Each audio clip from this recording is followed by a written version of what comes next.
Аралашамлар, добрый вечер. В эфире традиционно в субботу программа «Гражданская блокада Крыма». Гость эфира, председатель Меджлиса крымско-татарского народа, народный депутат Украины Рифат Чубаров. Хош келдіңіз. Аралашамлар. И главная тема – это резолюция Европарламента по Крыму, и в которой много внимания уделено крымским татарам.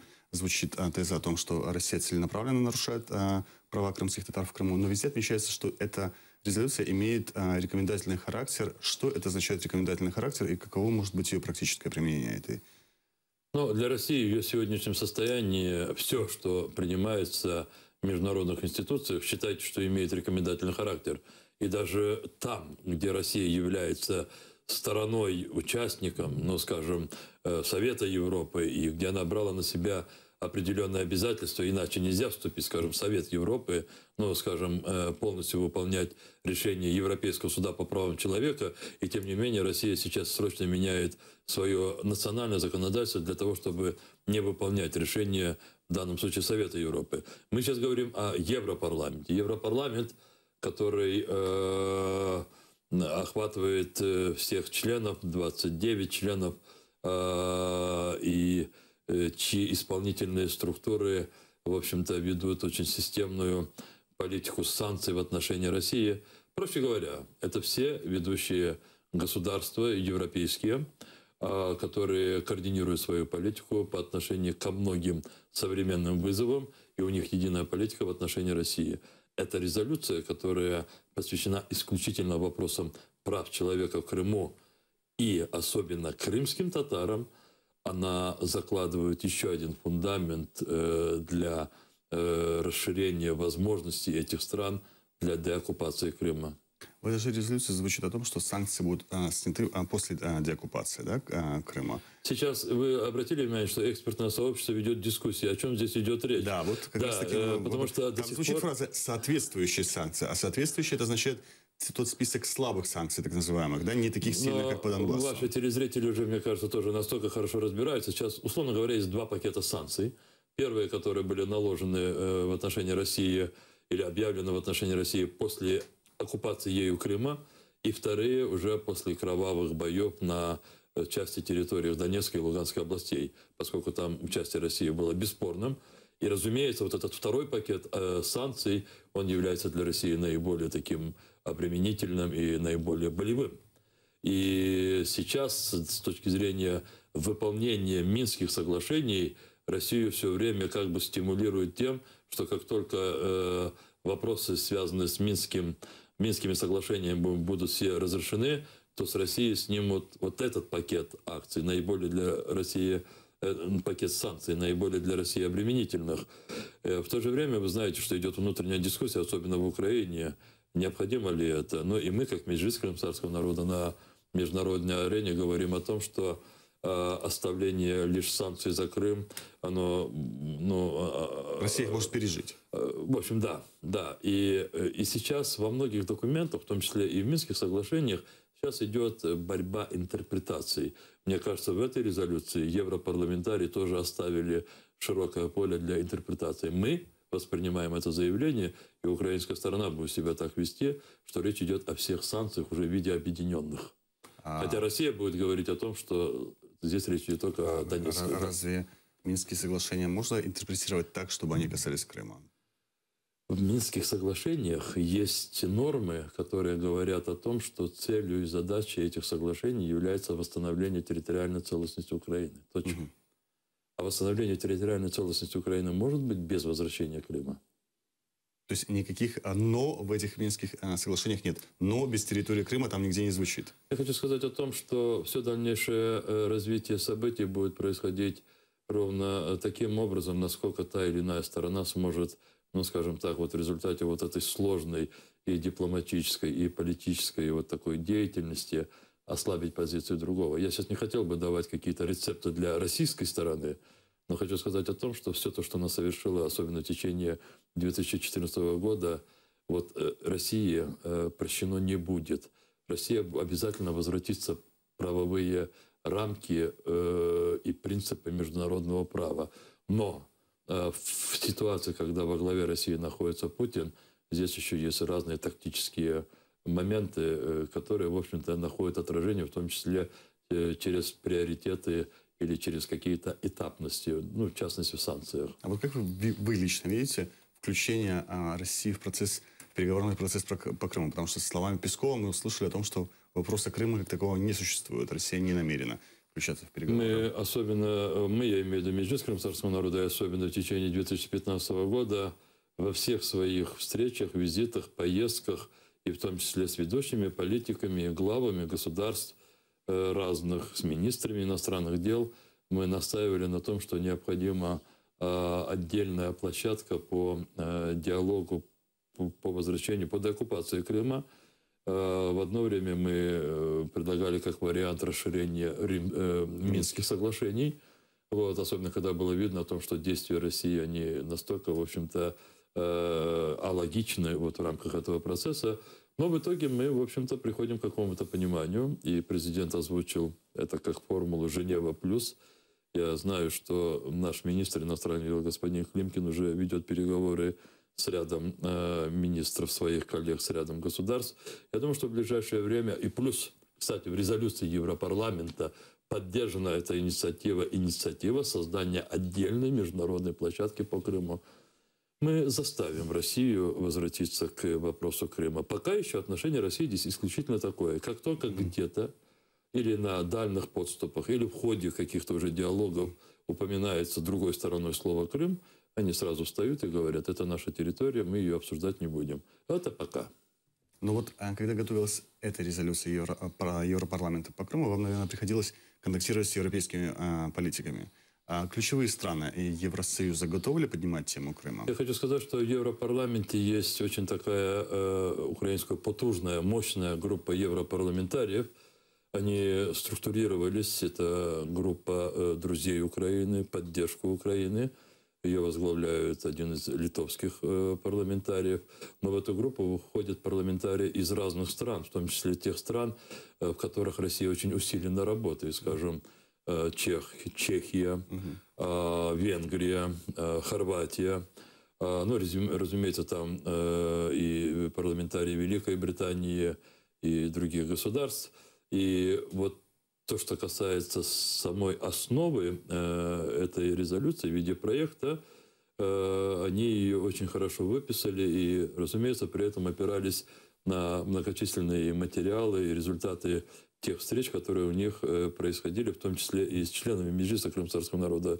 В прошлом году, я думаю, что я сам где-то 3-4 таких больших мероприятий мы совместно там проводили в Брюсселе и в Страсбурге. Мустафа Ага проводил много встреч. И там работало очень много волонтеров, друзей Украины. Вот эта резолюция, это такой совместный плод, в первую очередь, конечно, усилий европарламентариев и всех тех, кто им помогал. Сегодня мне задали вопрос на Громадскому радио. По сообщению Климкина, якобы Украина будет инициировать, что в формат возвращения Крыма была включена и Турция. Каким образом Турция можно привлечь к этому процессу? И что она практически может сделать? Вы знаете, сейчас идет просто, как мне происходит, мы находимся на этапе дальних таких подступов вот к той международной площадке, которая, с моей точки зрения, я просто абсолютно в этом уверен, обязательно создастся. В общем-то, я лично сам тоже бы исходил из того, что наиболее такие, знаете, вот в этом регионе, на Черноморском регионе, наиболее ведущие государства и чьи интересы также затрагиваются от будущего статуса Крыма, они должны в той или иной мере участвовать в этом обсуждении. Прежде всего, это такие государства, как Турция, Румыния. Я вижу здесь Болгарию. Я не вижу, может быть, прямыми участниками этого диалога, но их мнение не может не учитываться, потому что или Крым в составе России превращается в форпост, вот такой, знаете, арьергард такой российской военщины, и это постоянная угроза южному флангу НАТО, или Крым возвращается в Украине, но создаются дополнительные какие-то, скажем, гарантии для той же России. Возможно, демилитаризация Черного моря. Как тогда обойтись без Румынии, без Грузии, без Болгарии, без Турции? У Меджлиса у вас есть прямые контакты, скажем, с МИДом Турции? Насколько вы качественно, скажем, обмениваетесь информацией, и они слышат вас, а вы слышите их? Давайте я вам отвечу таким образом, что и это без всякого пафоса, в Меджлисе крымского народа за последние полгода были проведены консультации, в некоторых случаях неоднократные, с министрами ряда ведущих государств мира, в том числе и с министром иностранных дел Турции. И перейдем от международной политики к теме блокады Крыма и ситуации в Крыму. У нас есть вопрос от нашего постоянного телезрителя. Почему муфти до сих пор остается членом Меджлиса крымско-татарского народа? Давайте таким образом я скажу о том, что у нас решения принимаются Меджлисом крымско-татарского народа. Все то, что связано с членством или освобождением от членства в Меджлисе, это решается Курултаем крымско-татарского народа. В нынешних условиях мы не в состоянии провести Курултай, потому что наша территория оккупирована, и многие делегаты Курултая не смогут в этих условиях, скажем так, участвовать в Курултае, даже если мы его провели бы вовне. И, наверное, может быть, этот телезритель или кто-то, кто сейчас спросил об этом, не знает, но на прошлой передаче здесь, вот из этой студии, я обратился к нескольким членам Меджлиса, включая муфтия, чтобы они, осознавая, в общем-то, просто абсурдность вот такого их двойного, такого поведения противоречивого, они сами бы сложили бы себя полномочий членов Меджлиса, это было бы более логичным. Значит, формально остаются членами Меджлиса и Ремзи Ильясов, и... Нет, мы приостановили их членство. Если сейчас мы в ближайшее время не получим соответствующее заявление от муфтия, то мы будем вынуждены приостановить. То есть Меджлис может приостанавливать членство? Но не вывести из членства. Мы сделаем заявление о том, что его позиция и выражаемые ими подходы, они не отражают подходы Меджлиса. Членство муфтия не приостановлено, правильно, в Меджлисе? До сих пор нет, да.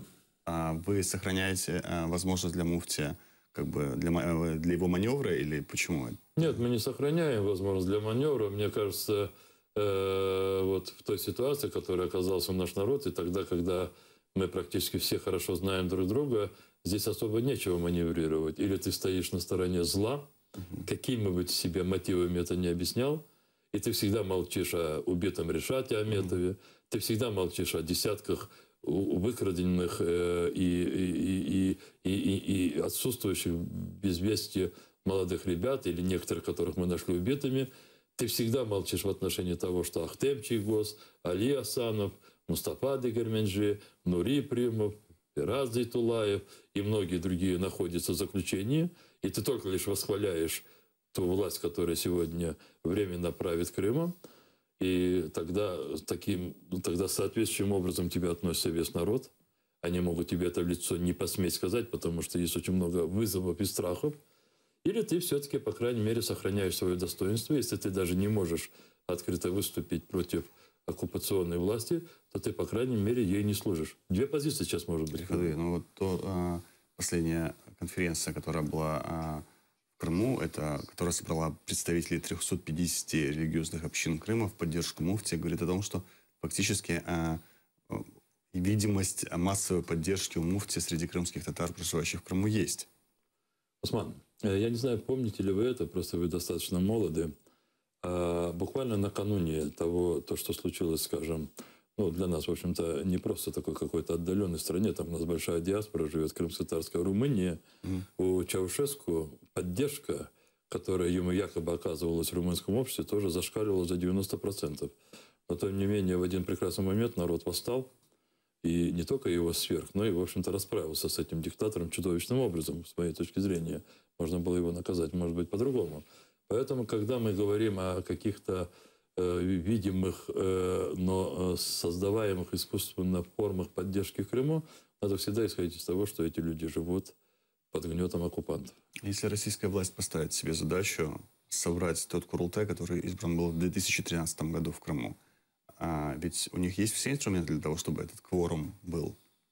Сколько там, 250 делегатов? То есть достаточно собрать... У нас в этом составе Курултая 248 депутатов. Мы тогда двоих не смогли 160 избрать. Достаточно, да, чтобы создать Курултай? Для того, чтобы эти решения были легитимны и тому подобное, им надо будет собрать 2/3, чтобы это был кворум.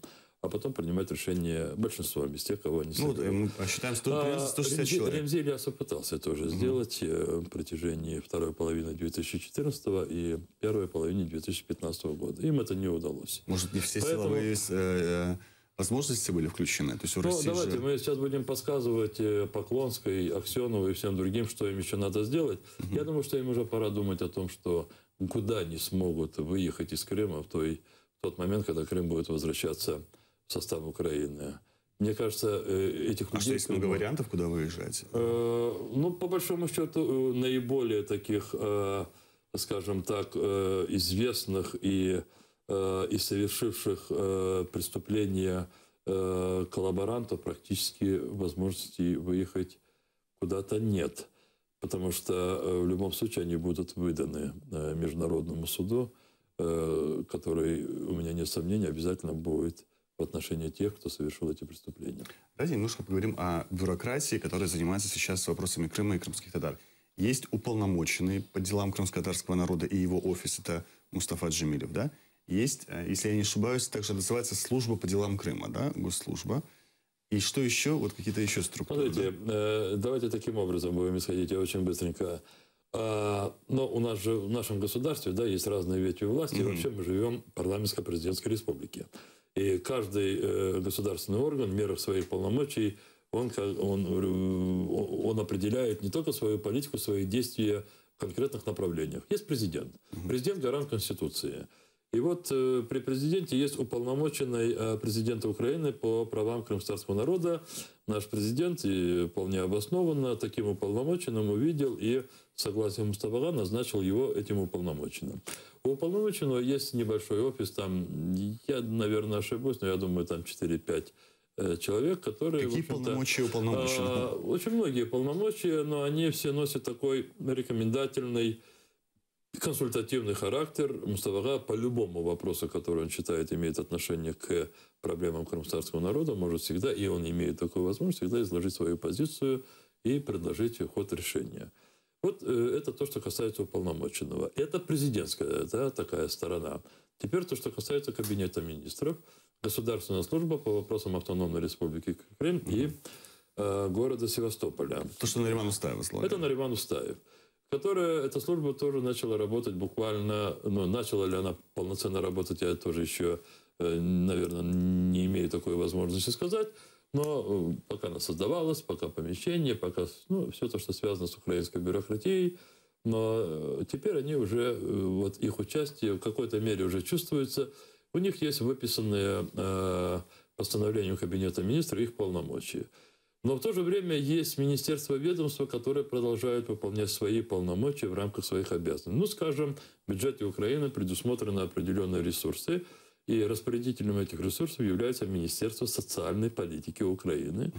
Вот. Есть Меджлис крымско-татарского народа, есть представительство президента Украины в автономной республике Крым, и эта структура недавно подверглась некой такой переструктуризации. И внутри этой службы, и внутри этого представительства создана служба по деоккупации Крыма. Но если вы хотите... Внутри представительства президента. Это да, представительство президента. Если мне бы очень коротко сказать, я бы думаю о том, что наконец-то вот все органы власти прошли этап создания, не созидания, создания, и теперь, возможно, предстоит вот это количественный показатель перевести в качественный. Я давно это предлагал, и не ради очередной такой, знаете, переформатации. Я говорил о том, что необходимо взять Конституцию действующей Украины. Там есть только один орган, который не может работать, потому что Крым оккупирован, это Верховная Рада Автономной Республики Крым.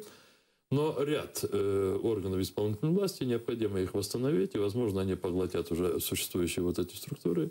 Должен быть в экзиле Совет министров, который будет отвечать, в общем-то, за многие вопросы, которые сейчас распорошены в нашем государстве.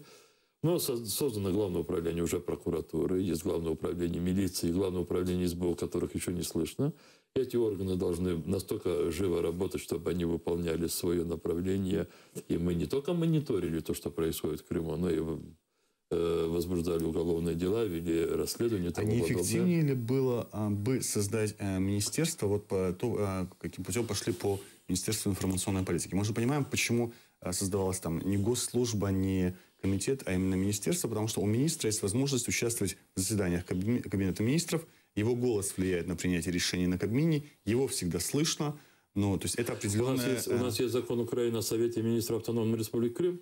И хочу сказать, что этот закон давал чрезвычайно широкий такой круг полномочий для региональной власти. Но сегодня Крым оккупирован. Но если во многих сферах все-таки сделать работоспособным Совмин в экзиле, то есть на материковой Украине, то мне представляется вот... Лучше, чем министерство создавать в структуре Кабмина Украины? Мне представляется, что да, потому что тогда многие министерства, они обязаны были бы все согласовывать с этим Советом министров. И, я так вижу эту ситуацию. Но я знаю одно, что мы, Меджлисе крымского народа, каждую пятницу мы проводим здесь широкие такие совещания, на которых принимаем свои решения. Мы на них приглашаем в том числе и представителей государственных учреждений, народных депутатов. И это нам позволяет в определенной мере координировать вот разные существующие учреждения в Украине. Сейчас идет процесс декоммунизации названий населенных пунктов в Украине. И первые прошли, по-моему, это названия населенных пунктов по Донецкой и Днепропетровской области. Там есть и 67 названий по Крыму, но ведь по Крыму, получается, вот я уже формулировал, это как отрубать кошке хвост по частям. Ведь если есть постановление Верховной Рады Крыма, которое признает депортацию крымских татар геноцидом, то есть последствия этого геноцида, в том числе изменение топонимии Крыма. На тот момент это более 1500 названий, на сегодняшний день 800 этих населенных пунктов существует. Почему нет законопроекта, аналогичного законопроекту Дания 2009 года, просто со списком населенных пунктов, которые можно было бы одним решением переименовать сегодня? Мы буквально вчера на совещании рассматривали наш подход к этому вопросу. Я думаю, что я не ошибаюсь, не в понедельник, а во вторник мы встречаемся в Институте национальной памяти вместе с господином Ветровичем. И мы выбираем тот алгоритм, который нам позволит до конца этого месяца, до февраля, внести в Верховный Совет, в Верховную Раду Украины соответствующее постановление. Я сейчас не совсем, скажем так, готов говорить, будет ли это принят тот принцип, о котором вы говорите, или мы все-таки первые шаги начнем на основе закона о декоммунизации, но то, что уже первые шаги в этом месяце по ряду названий, по определенному перечню названий по Крыму будет в Верховной Раде, в этом сомнении. А что мешает взять законопроект Дания просто и опять внести его в сессионный зал? Я думаю, что тот объем, который там очень, практически там весь Крым, который претерпел изменения, начиная с 1945 года, и, возможно, это будет неподсильно для депутатского корпуса. Здесь может быть только лишь политическая воля, сразу без всякого по декоммунизации, там, возможно, просто такими, знаете, строительными такими блоками идти. Хотя, но мы говорили вчера в Меджлисе, что закон по декоммунизации не затрагивает для нас наиболее такие чувствительные моменты. Конечно, Белогорск и Харасу-Базар, видите, мы одинаково говорим. Я думаю, что мы найдем во вторник в Институте национальной памяти соответствующее оформление. Вы, я так понимаю, пытаетесь осторожно говорить на эту тему. Вот сам Дани сформулировал это так. В тот момент, когда он вносил свой законопроект, было оранжевое большинство в Верховной Раде Украины, и он сказал, это была ксенофобия по отношению к крымским татарам. Поэтому не прошла даже комитет, который возглавлялся оранжевыми, Амельченком, бывшим мэром Киева. Смотрите, я не хотел бы, чтобы мы всегда тоже пытались вот тогда, когда, скажем так, нет условий для принятия тех решений, которые мы ожидаем, чтобы мы находили им прямые объяснения. Иногда это может быть не ксенофобия, а политические амбиции между разными фракциями. Одни хотят отправить в отставку, допустим, условно говоря, премьер-министр, другие хотят импичмент президенту. Но вопрос крымско-татарской топонимии Крыма, он может объединить всех депутатов, если они искренне в тех решениях, которые были по Дню сопротивления крымских татар 26 февраля или по геноциду. Но и то вы видели, как даже вот в этом вопросе некоторые депутаты как бы поспешно сразу протянули несколько вопросов, которые не подходили под формулу этого постановления, да, потому что есть четкое законодательство, которое определяет порядок призначения этих памятных и историчных дат. Есть параметры этих дат. Но Княжицкий, выступая, и мы это обговаривали, когда готовилось это все, он точно сказал, что мы делаем исключение для Крыма, потому что оккупация. Но некоторые депутаты этим воспользуются. Я хочу вернуться к переименованию городов и сел. Да, городов и сел, которые были изменены названия после депортации крымских татар. Над проектом Дания там тоже необходимо еще поработать, потому что были же разного рода переименования, и некоторые переименования, которые случились после депортации, они не совсем исторические, поскольку были переименования в конце 20-х, начале 30-х годов. В любом случае я выступаю за блоки, большие блоки. Скажем так, по Крыму взять и все исторические названия вернуть, скажем, 3-4 блоками. Конечно, не растягивать. По вопросу крымско-татарской автономии, готов ли парламент рассматривать этот вопрос? Я ограничусь тем, что скажу, что мы идем шаг за шагом. Я хочу сказать, что от вчерашней резолюции, кстати, на это обратили внимание очень многие эксперты, Европарламент впервые в своей резолюции не просто называет, он признает крымских татар коренным народом Крыма. Это впервые такое признание? Признание впервые в Европарламенте. Мы впервые...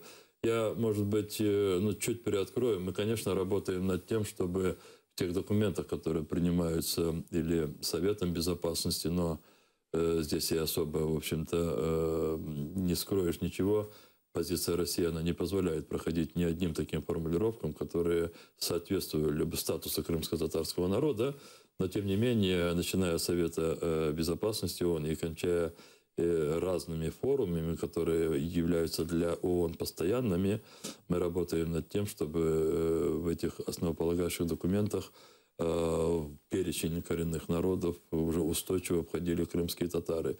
Я это говорю к тому, что мы, в общем-то, идем последовательно к тому, чтобы принять два главных документа, над которыми работа продолжается.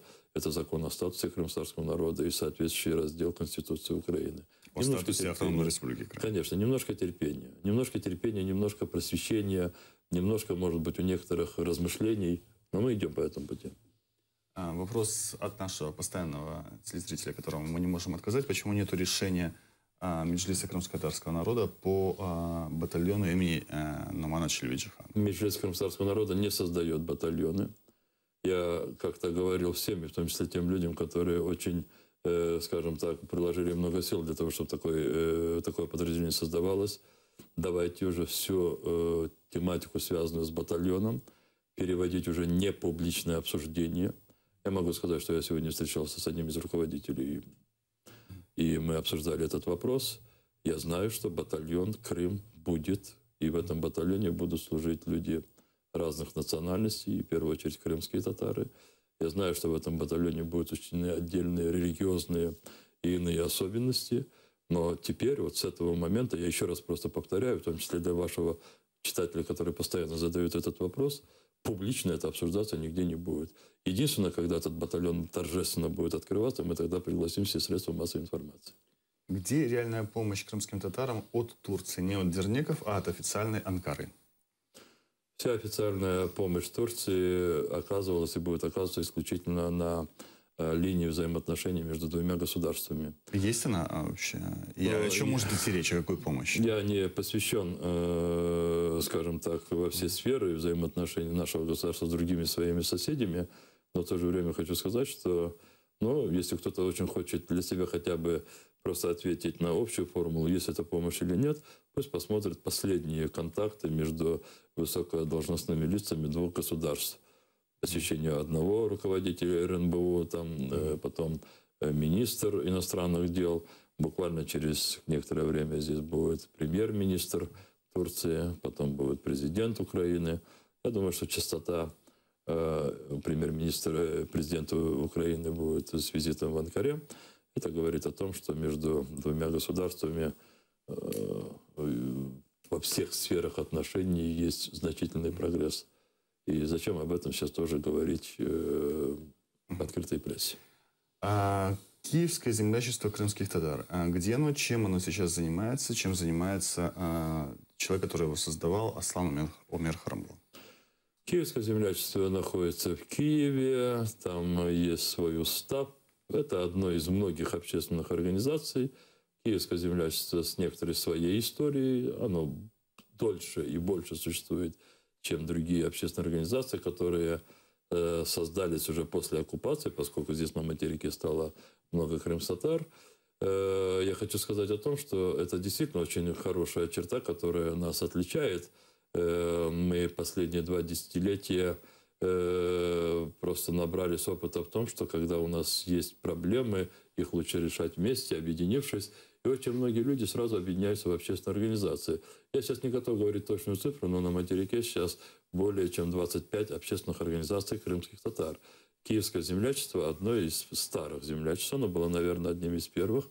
Они недавно переизбрали своего руководителя, исполняют временные обязанности это у них так по уставу, до проведения общего собрания Эльвин Кадыров. Аслан Умеров, который был одним из, я так думаю, что он был первым председателем этого землячества, он сейчас находится в Вашингтоне. Чем он занимается? Он занимается определенными вопросами, связанными с установлением наших контактов. Я думаю, что он еще параллельно решает некоторые вопросы, связанные с собственным самообразованием. Вопрос, почему не слышно гаранта Конституции президента Украины по Крыму? И добавлю к вопросу этого телезрителя. Если в 2015 году накануне президент даже на крымско-татарском языке поздравлял крымских татар в своем новогоднем обращении, в этом году все заметили, в 2016 этого не было. Я хотел бы очередной раз призвать всех, наверное, немножко быть объективными и справедливыми. Я совершенно не согласен с таким утверждением, что президент Украины, скажем так, его публичной президентской риторике выпали Крым или крымские татары. Совершенно не так. Но буквально вот недавно его выступление и по поводу 18+, его встреча с Меркель. Я не знаю, какие еще провести иные какие-то примеры. Их, я думаю, стало не больше, а их не меньше, их стало больше. Просто некоторым людям нравятся внешние сигналы. Да? У нас мог в Крыму, там, допустим, какой-то чиновник, который, ну, скажем, в 90-х годах, который практически, может быть, ничего не сделал для конкретного обустройства там, группы крымстатар, но мог прийти и сказать «Салям алейкум», и люди от этого были уже готовы. Это же тоже часть пиара, да? Это часть пиара, но мне кажется, что самый лучший пиар – это, конечно, конкретные дела. Более того, мне кажется, что именно благодаря участникам, в первую очередь, акции «Гражданская блокада Крыма», крымская, крымско-татарская тематика, они возвратились и в внутреннюю украинскую политическую жизнь.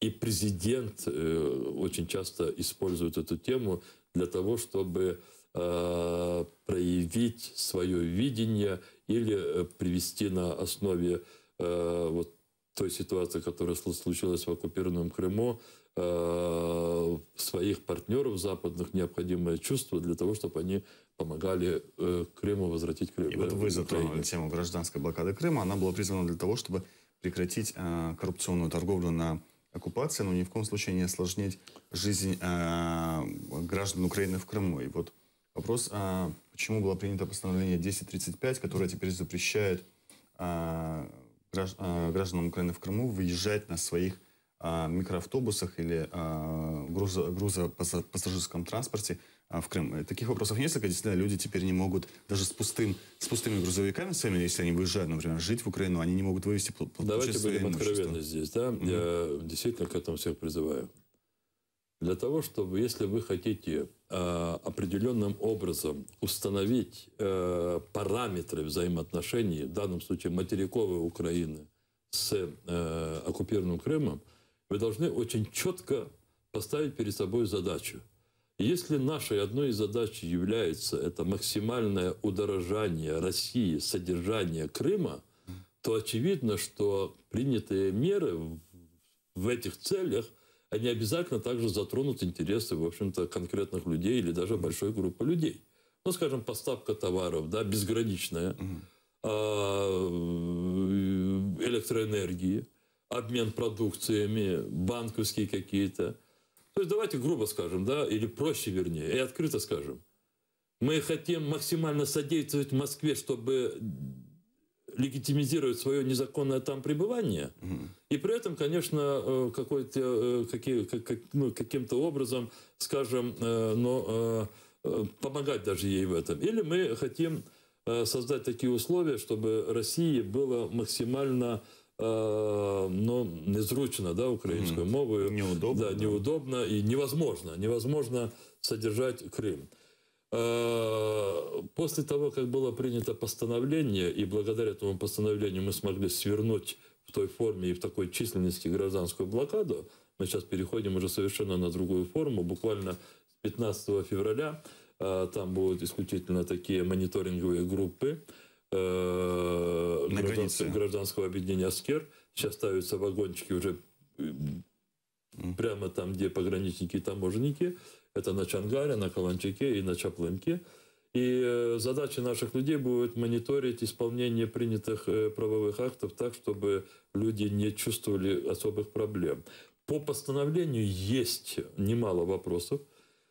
В том числе... Скажем так, семья выезжает, переезжает из Крыма на материковую Украину. Она же может разово все свои личные вещи, технику, мебель вывести. Не будучи, скажем так, тем лицом, который подписывает это постановление, тем не менее скажу о том, что постановление требует существенной доработки, внесения изменений.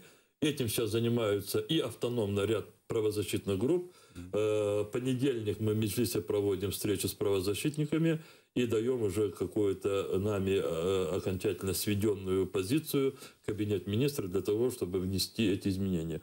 Я просто хотел бы некоторых людей призвать к некоторому даже терпению. Но ни Украина, ни Киев, ни постановление есть причиной всего того, что сейчас творится в Крыму, вокруг Крыма, в том числе и с конкретными людьми, в том числе с конкретным бусиком. Путин и Россия. Война и оккупация. Мы будем выходить из этой ситуации. Немножко терпения. У многих соотечественников в украинских паспортах нет фотографий. Наверное, речь идет о соответствующих фотографиях, которые вклеиваются в 25 и 45 лет. Каким образом они могут выехать на материк и вклеить эту фотографию? Есть масса правозащитных организаций, и можно писать на адрес Меджлиса. В каждой конкретной ситуации мы находим решение. Мы находим решение, и в этом нет проблем. Только надо искать эту информацию. А в начале блокады речь шла о том, что, возможно, прямо на границе появятся и оптовые рынки для населения, возможно, появится центр административных услуг прямо на Чонгаре, где люди будут решать все эти свои вопросы со свидетельствами о рождении, смерти. Сейчас уже отказались от этих идей? Было очень много инициатив, реализация которых, возможно, то есть они были из самых благих пожеланий, но реализация которых все равно представляла определенные проблемы. Я думаю, что на границе возможно установление дежурств сотрудников некоторых служб, которые оказывают услуги, в том числе иммиграционные службы. Я не думаю, что там за один день можно будет принимать документы и оформлять паспорта. Все-таки эти службы требуют определенных технических и иных каких-то условий. Я думаю, что вот эти наши группы, которые сейчас с 15 февраля, сейчас просто акция переформатируется, будут находиться на вот этих 3 контрольно-пропускных пунктах, они будут оказывать такие расширенные консультации, но предоставлять услуги они не будут. Что касается такого некого хаба, это была моя идея, я до сих пор ее считаю, в общем-то, идеей такой, которая бы эффективно работала, но части, в том числе, в общем-то, людей из нашей команды посчитали, что это может нам очень сильно повредить, и здесь тоже могут быть элементы коррупции. И особенно наши оппоненты в Херсонской области, для того, чтобы сорвать саму возможность блокады, они выступили против этой идеи. Помните, даже у них был такой лозунг, что крымский татар, или в частности Чубаров, хочет закрыть границу, чтобы переформатировать поток торговый, финансовый на себя или на Меджлис. И мы сказали, так, тогда не будет хабов, и давайте по-другому. Если позволите вопрос от меня, у меня вчера была такая случайная встреча с эстонскими дипломатами, и они сказали, что у крымских татар в Европе друзей может быть больше, чем на самом деле думают, и им не хватает европейским посольствам информации, там, англоязычной постоянной информации о ситуации в Крыму. Как будет налаживать Меджлис эту коммуникацию? В чем здесь... Видите, вы даже не знаете, откуда я знаю, но я знаю, где и как вы встречались. Здесь нет секрета, мы оба знаем, да, что за мероприятие вчера было. Я очень признателен вам, другим журналистам и другим нашим активистам. И мне вчера уже, в общем-то, в такой сжатой форме рассказали те видения со стороны Я их всех принимаю. Более того, со стороны всегда видно лучше, особенно когда это профессионалы. Буквально завтра я уже провожу собеседование с некоторыми молодыми людьми, которые хорошо владеют немецким и английским языком. Я думаю, в течение недели-полутора мы уделим вот этому направлению оперативной информации. Это своего рода такая пресс-служба Меджлиса, которая здесь будет в Киеве развернута. Мы уделим должное внимание. Будет ли вещание у АТР и у радиостанции «Мейдан» эфирное, в том числе на оккупированной территории? Обязательно это вещание должно сохраниться. Я ни от кого ничего не скрываю. Мы сейчас испытываем очень большие трудности, связанные с финансированием, в том числе средств массовой информации на крымско-татарском языке для Крыма. Мы работаем здесь с правительством, чтобы часть ресурсов, которые были выделены в бюджете, целенаправленно направить их на СМИ. Но это будет очень долго решаться, процедуры, бюрократии. Я думаю, что завтра мы встретимся с собственниками канала. Возможно, потом мы проведем собрание, мы пригласим вас, журналистов. Возможно, мы должны будем в ближайшее время найти очень неординарные пути для того, чтобы получить помощь, в том числе от общественности, для расширения вашей деятельности АТР, Ляле и радио Мейдан. А для наших телезрителей я скажу, что именно сегодня Первый национальный канал и СТБ проводит полуфинал по отбору украинского участника в Евровидении. И в сегодняшнем полуфинале принимает участие певица Джамала с песней 1944. Поэтому вам теж є що сказати по этому поводу? Я дуже це хотів би сказати. Я особливо звертаюся до всіх тих людей, які живуть на материковій Україні. Сталося так, що в зв'язку з окупованістю кримські татари, а їх там 300 тисяч, вони сьогодні не можуть проголосувати за свою таку любимицю, за Джамалу. Я сьогодні мав дуже багато докерів, мені писали в Фейсбуці повсюду, чому ти там, Рифат, голова, не вирішив це питання. Ми дійсно це не змогли вирішити, бо такі умови конкурсу. Тому я звертаюся до всіх українців. Підтримуйте сьогодні Джамалу своїм голосуванням. Вона має бути на Євровіжн, Євробаченні. Євровіжні, так. Дякую, до наступної суботи.